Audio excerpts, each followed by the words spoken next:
नमस्कार, बहुत स्वागत है आपका। आप देख रहे हैं ND24 का खास कार्यक्रम शुभ राखी और मैं हूं आपके साथ प्रशिता शर्मा।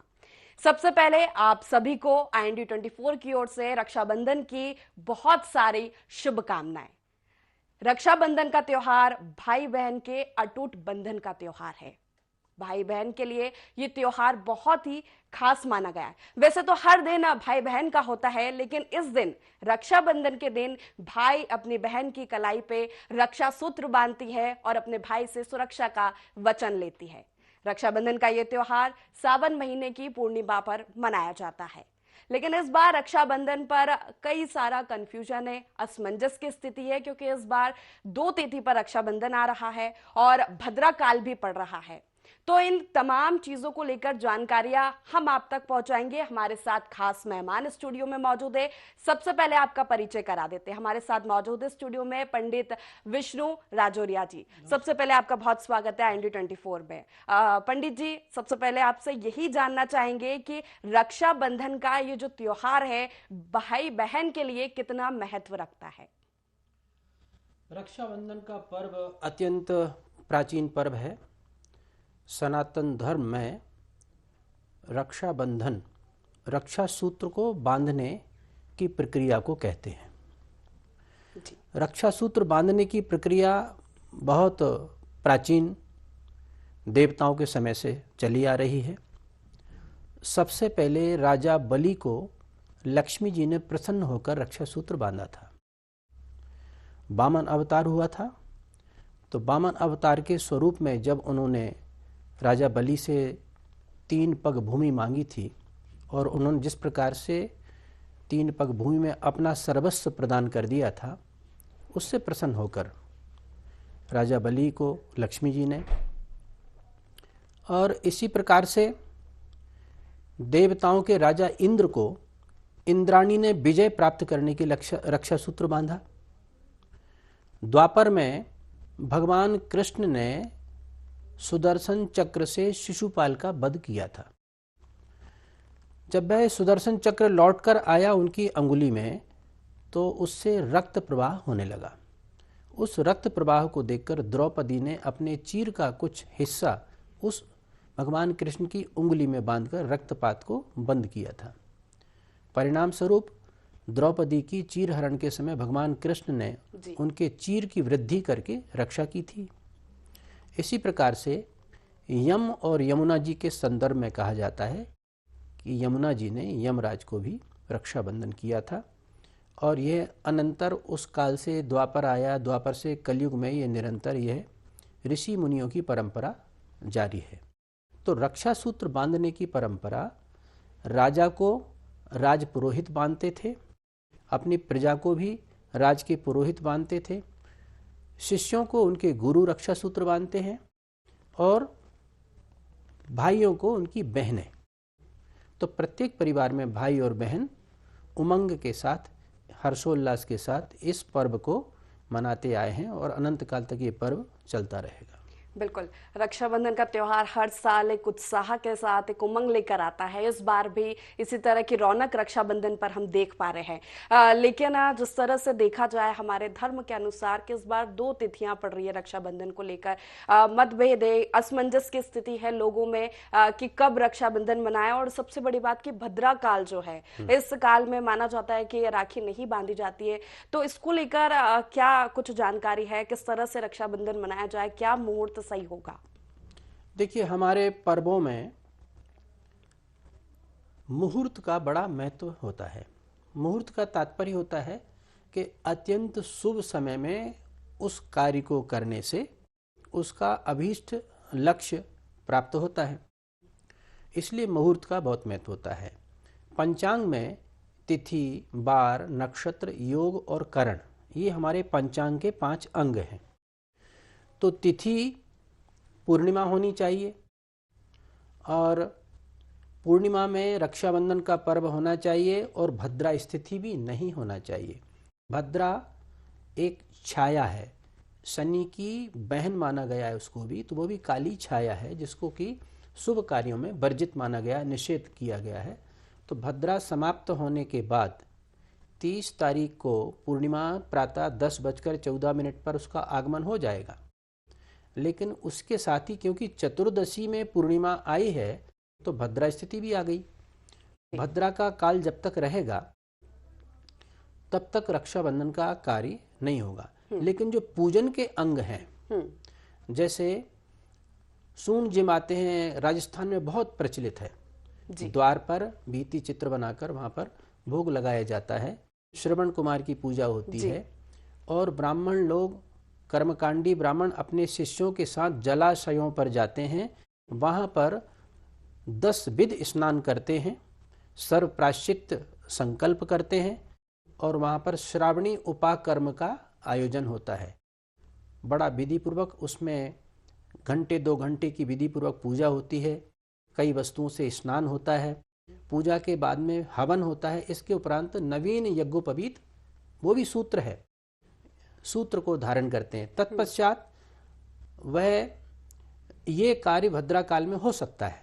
लेकिन जो भाई के हाथ में कलाई में रक्षा सूत्र बंधना है वो शुभ मुहूर्त में ही होगा। वो रात्रि 9 बजे 30 तारीख को रात को 9 बजे अमृत काल में रक्षा सूत्र बांधा जाएगा। और 9 बजे से फिर ऐसा नहीं सोचें कोई 9 बजे के बाद आप रात्रि में 10, साढ़े 10, 11 बजे तक भी रक्षा बांधें, कोई आपत्ति नहीं है। अगले दिन पूर्णिमा सूर्योदय कालीन है, सूर्योदय व्यापनी 31 तारीख को भी है, तो उस दिन भी पूरे दिन पूर्णिमा का प्रभाव रहेगा और रक्षाबंधन का कार्य निरंतर चलता रहेगा।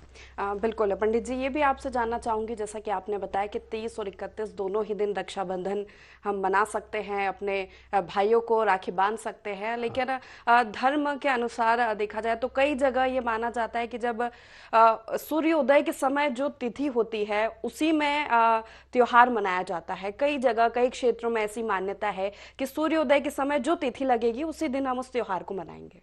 देखिए, इसमें हर तिथि का निर्णय अलग अलग प्रकार से आकलन किया जाता है। जिस दिन पूर्णिमा का आधिक्य है, 30 तारीख को पूर्णिमा बहुत अधिक समय तक विद्यमान है और 31 को प्रातःकाल सूर्योदय व्यापनी है। तो सूर्योदय व्यापनी का प्रभाव तो निरंतर पूरे दिन रहेगा ही, लेकिन पूर्णिमा का आधिक्य 30 तारीख को होने से इस दिन ही मुहूर्त प्रारंभ हो गया है। तो 30 तारीख की रात्रि 9 बजे से लेकर आप 31 के पूरे दिन भी राखी बांधेंगे, रक्षा सूत्र बांधेंगे, बहनें बांधे, उसमें कोई आपत्ति नहीं। ठीक है। जैसा कि आपने अभी बताया था कि श्रवण कुमार की भी पूजा इस दौरान की जाती है। हम घरों के मुख्य द्वार पे श्रवण कुमार बनाते हैं घरों में और उनको भी राखी बांधी जाती है, भोग लगाया जाता है, विशेष व्यंजन बनाए जाते हैं। उनकी पूजा का क्या महत्व है रक्षाबंधन के दिन और उनकी पूजा करने का सही तरीका क्या है? देखिए, श्रवण कुमार को अमरता का वर प्रदान भगवान ने किया था, इसलिए श्रवण कुमार की पूजा, श्रावण का महीना जो है श्रवण कुमार के नाम से ही नामकरण हुआ है उसका। जब त्रेता युग में दशरथ जी के हाथों श्रवण कुमार पर बाण चला था, उसके बाद फिर उनको अमरता का वरदान भी प्राप्त हुआ और श्रवण कुमार जन जन में स्थापित हों, इसलिए कालचक्र की गणना में श्रावण का मास भी नामकरण किया गया।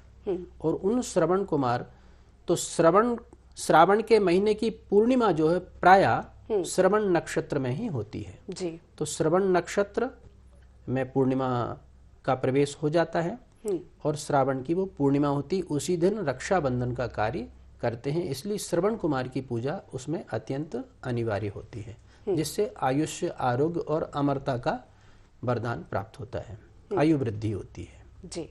क्या सही तरीका है इस पूजा को करने का? कई लोग अपने घरों के मुख्य द्वारों पर उनकी प्रतिलिपि बना के उसकी पूजा करते हैं और विशेष चित्र बनाते हैं और श्रवण कुमार को स्थापित करते हैं। वहां पर रक्षा सूत्र उनको लगाया जाता है। गोबर से भी बनते हैं, अन्य मिट्टी से भी बनते हैं, या जो घर में चाक मिट्टी वगैरह होती है, महिलाएं उसको बहुत अच्छे से बनाती हैं, कुमकुम अक्षत इत्यादि से सुसज्जित करती हैं। वहां पर राखी अर्पित की जाती है और उनको प्रातः का जो व्यंजन बनते हैं उनका भोग उनको अर्पित किया जाता है। उनकी पूजा करके ही वो रक्षाबंधन के कार्यों को फिर प्रारंभ करती हैं। तो यदि भद्रा ना होती तो प्रातःकाल से ही रक्षाबंधन प्रारंभ हो जाता, लेकिन भद्रा काल होने के कारण भाई और बहन के बीच में जो रक्षाबंधन का कार्य होना है, या पुरोहित अपने यजमान को रक्षाबंधन करेंगे या राज पुरोहित अपने राजा को करेंगे, तो ये सब मुहूर्त के कार्य हैं, क्योंकि ये लौकिक कार्य हैं। बिल्कुल। तो इसको मुहूर्त की परम आवश्यकता होती है। इसलिए श्रवण कुमार की पूजा विधि विधान से हो, उसमें भद्रा को देखने की आवश्यकता उतनी नहीं होती है। लेकिन जो रक्षा सूत्र बांधने में, उसमें भद्रा की आवश्यकता है, क्योंकि श्रवण कुमार की पूजा पारलौकिक है जी, वो देवताओं की अर्चना है जी, उसमें भद्रा देखने की आवश्यकता नहीं है जी। और हम सब लौकिक प्राणी हैं, संसार के प्राणी हैं, तो हमारी शक्ति उतनी नहीं है, इसलिए हमको मुहूर्त में रक्षा सूत्र बांधने की आवश्यकता है। जैसा कि मुहूर्त की आपने यहाँ पर बात की है, हमारे धर्म में कोई भी शुभ कार्य हो हम मुहूर्त के साथ ही करते हैं, अच्छे मुहूर्त। तो रक्षा बंधन या राखी बांधने का सही मुहूर्त क्या है? देखिए, इस वर्ष पूर्णिमा तिथि में रात्रि अमृत वेला में 9 बजे से 10:30 तक सर्वोत्तम समय है 30 तारीख को, और 31 तारीख को आप प्रातःकाल से लेकर सूर्योदय से लेकर रात्रि तक भी रक्षाबंधन का कार्य कर सकते हैं, इसमें कोई निषेध नहीं, क्योंकि पूर्णिमा तिथि सूर्योदय कालीन होने से उसका पूर्ण प्रभाव पूरे दिवस रहेगा। रक्षाबंधन जब राखी बांधती है बहनें अपनी भाई को, एक पूजा की थाली तैयार की जाती है, उसमें तरह की चीजें रखी जाती है, आरती की जाती है रक्षा सूत्र बांधने के बाद भाई की। वो सही तरीका, वो सही विधि क्या है, दर्शकों को बताइए। उसी पे आ रहा था जी। जैसे मैंने कहा था, देवताओं की पूजा षोडशोपचार विधि से होती है जी। इसी प्रकार से श्रवण कुमार की पूजा करने के लिए थाली सजाई जाती है। तत्पश्चात वही थाली अपने भाई को तिलक करने के लिए, तो उसमें कुंकुम, चंदन, केसर, अक्षत, पुष्पमाला, पुष्प, श्रीफल और भाई के मस्तक पर ढकने के लिए एक वस्त्र और रक्षा सूत्र, और भाई को रक्षा सूत्र बांधने के बाद में मुंह मीठा करने के लिए कुछ न कुछ मिष्ठान्न उसमें अवश्य होना चाहिए जी। सबसे अंत में भाई की आरती करनी होती है, क्योंकि आरती करने से ही रोगों का, आरत का और जो भी कष्ट हैं, पीड़ा है, उनका सबका निवारण होता है। तो आरती के लिए एक सुसज्जित दीपक होना चाहिए, तो इतनी वस्तुएं, कम से कम एक जल का पात्र होना चाहिए, इतनी वस्तुएं होंगी तो रक्षाबंधन का कार्य आप सुचारू रूप से कर सकते हैं। जैसा कि आपने सही विधि बताई है इसकी, श्रीफल रखना महत्वपूर्ण माना गया है, और सर पे वस्त्र रखने की आप, ये कितना महत्वपूर्ण होता है इस दौरान? देखिए, सिर के ऊपर वस्त्र रखने का तात्पर्य है कि छत्र छाया, देवताओं की भी और बहनों की भी छत्र छाया हो गई जी। श्रीफल देने का मतलब है कि श्री वृद्धि हो, आपका यश और कीर्ति बढ़े जी। श्री की आपके पास वृद्धि होती रहे जी। श्रीवान बने। तिलक जो होता है वो विजय का प्रतीक होता है जी। इसलिए बहनें भाई के मस्तक पर तिलक लगाती हैं और अक्षत लगाती हैं। अक्षत लगाने से एकाग्रता आती है, तो मस्तिष्क एकाग्र रहे, और हाथ में अक्षत रखकर ऐन बद्धो बलि राजा दान बेन्द्रो महाबला तैनत्वाम प्रतिवदनाम अभी रक्षे माचल माचल, इस मंत्र का वाचन करके रक्षा सूत्र बांधे। और जिनको मंत्र याद नहीं है, आजकल तो बहुत साधन है, मंत्र मिल जाता है, अन्यथा राजा बलि का स्मरण करने मात्र से भी रक्षा सूत्र बांध देंगी, तो भी वो अपना कार्य निरंतर करता रहेगा। ये विधि है। ठीक। रक्षाबंधन के दिन बहनें व्रत भी रखती हैं अपने भाइयों के लिए, उसका कितना महत्व माना गया है? रक्षाबंधन के दिन बहनें व्रत रखती हैं जब तक वो अपने भाई को रक्षा नहीं बांध लें, और भाई और बहन फिर दोनों साथ में मुंह मीठा करके भोजन प्रारंभ करते हैं। तो भाइयों का भी दायित्व होता है कि वे जब तक बहन रक्षाबंधन ना कर दे तब तक फलाहार करें। आजकल फलाहार की व्यवस्था पर्याप्त है, बिल्कुल, और उसके बाद ही भोजन करना चाहिए, तभी उसका पूर्ण फल प्राप्त होता है। जैसा कि रक्षा सूत्र की हम बात करें तो एक सूत्र है, जैसा कि आपने बताया, सभी बांधते हैं, गुरु अपने शिष्य को, पुरोहित अपने, और बहनें अपने भाइयों को ये रक्षा सूत्र बांधती है, और इसकी प्रचलित कहानियां भी हमने आपसे जानी है इसके बारे में। रक्षा सूत्र अलग अलग तरीके के आजकल बाजारों में मिलने लगे हैं, जैसा कि राखियों के अलग अलग ट्रेंड यहाँ पर चलने लगे हैं। तो उसके क्या अंतर पड़ता है, एक रक्षा सूत्र, एक कच्चा धागा, और ये जो आजकल की जो राखियां हैं, ये मॉडर्नाइजेशन जो हो रहा है उसको लेकर?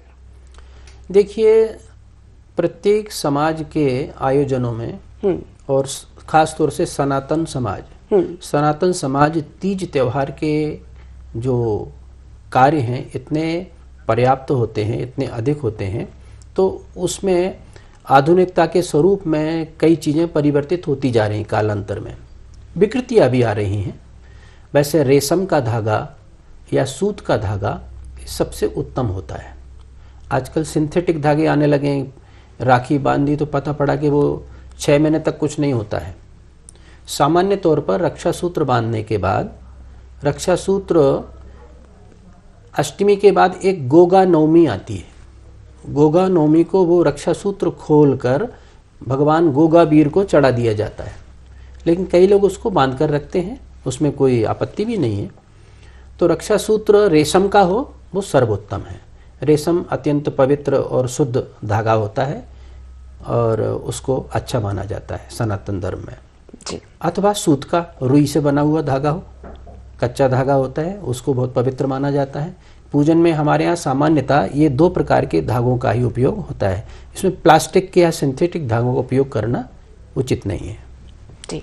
रक्षा सूत्र की जब शुरुआत होती है रक्षाबंधन की, सबसे पहले पूजा पाठ करके हमने देखा है कि सबसे पहले भगवान को राखी बांधी जाती है, घर के मुख्य द्वार पे बांधना, वाहनों को राखी बांधना हमारे घर के, वो उसका क्या महत्व है? देखिए, रक्षा सूत्र है ये, और सनातन धर्म में बहुत हर वस्तु को, हर प्रकृति के वृक्षों को, पर्वतों को, प्रतिमाओं को रक्षा सूत्र अर्पित किया जाता है। रक्षा सूत्र अर्पित करने के परिणाम भी वही होते हैं, हमारी रक्षा होती है। जिनको हम रक्षा सूत्र अर्पित करेंगे तो वो हमारी रक्षा करेंगे। सर्वप्रथम देवताओं को अर्पित किए जाते हैं, श्रवण कुमार को अर्पित किए जाते हैं। अपने घर में जो देवी देवता सिंहासन में बैठे हैं उनको भी रक्षा सूत्र अवश्य अर्पित करना चाहिए, उसमें भद्रा का कोई दोष नहीं है।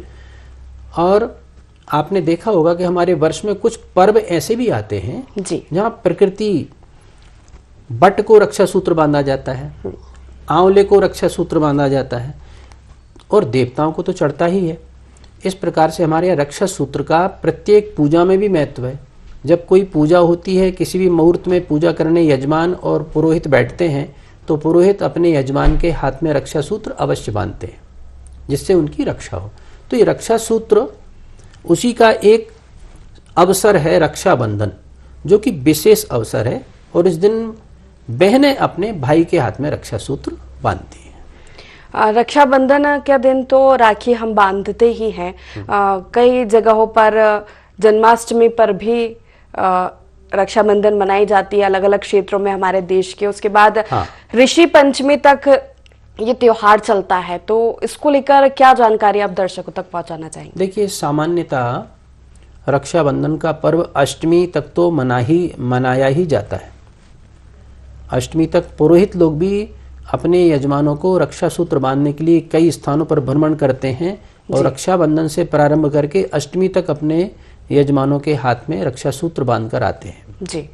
जैसा कि मैंने कहा कि जो पश्चिम भारत में परंपरा है, वो नवमी को गोगावीर को रक्षा सूत्र अर्पित कर देते हैं, लेकिन अन्य कई हिस्सों में, जैसा कि आपने कहा, ऋषि पंचमी तक, ऋषि पंचमी का जो व्रत है वो हरितालिका तीज के बाद में जो पंचमी आती है गणेश चतुर्थी के बाद, उस दिन तक होता है जी। तो भाद्र शुक्ल की पंचमी तक भी रक्षा सूत्र बांधते हैं, लेकिन यह अपवाद स्वरूप है। अष्टमी तक रक्षाबंधन नियमित रूप से सभी जगहों पर होता है। क्या विशेष उपाय इस बार के रक्षाबंधन पर बहनें अपने भाइयों के लिए करें, क्या बताना चाहेंगे? देखिए, बहन और भाई के बीच में जो अटूट संबंध है जी, उसका कोई विकल्प नहीं होता है जी। बहनों का और भाइयों का कर्तव्य है कि वे एक दूसरे के प्रति इतना स्नेह रखें कि उनको कभी पीछे मुड़कर ना देखना पड़े जी। और भाइयों का कर्तव्य है कि वह अपनी बहन की रक्षा करें। वो जहाँ पर भी हों, अपनी बहनों की, उनकी उन्नति के लिए, उनकी सुख समृद्धि के लिए सदैव कार्य करते रहें, उनकी हमेशा मदद करें। और जो बहनें सक्षम हैं वो अपने भाइयों की मदद करें। इस तरह से भाई और बहन के बीच में बहुत अटूट रिश्ता होता है। आपने देखा होगा कि परिवार में तो भाई बहन होते ही हैं, कुटुंब के भाई बहन भी इकट्ठे होते हैं जी। चाचा की, मौसी की, बुआ की, सब बेटियां अपने भाइयों को, उनके संतानों आपस में रक्षाबंधन होता है, सब इकट्ठे होते हैं। पूरे परिवार जब जहाँ इकट्ठे होते हैं उसका आनंद देखते ही बनता है। बिल्कुल। यहाँ तक कि एक गांव में, एक मोहल्ले में जो बेटियां होती हैं वो किसी न किसी को रक्षा सूत्र जरूर बांधती हैं और आसपास के भाइयों को भी रक्षा सूत्र बांधती हैं। तो इससे ये संदेश जाता है कि हमको अपनी बेटियों की, बहनों की रक्षा करना है, उनकी उन्नति का, उनकी शिक्षा का, हर चीज का, सर्वस्व का ध्यान रखना है। बहनों की रक्षा करना हमारा समाज का परम कर्तव्य है। बिल्कुल। जैसा कि आपने बताया कि एक उत्साह उमंग के साथ रक्षाबंधन मनाते हैं। एक प्रचलन गुरु भाई बनाने का भी है पंडित जी। बिल्कुल है। इसकी क्या मान्यता है? एक माना जाता है हमारे धर्म में कि एक गुरु भाई होना भी जरूरी होता है।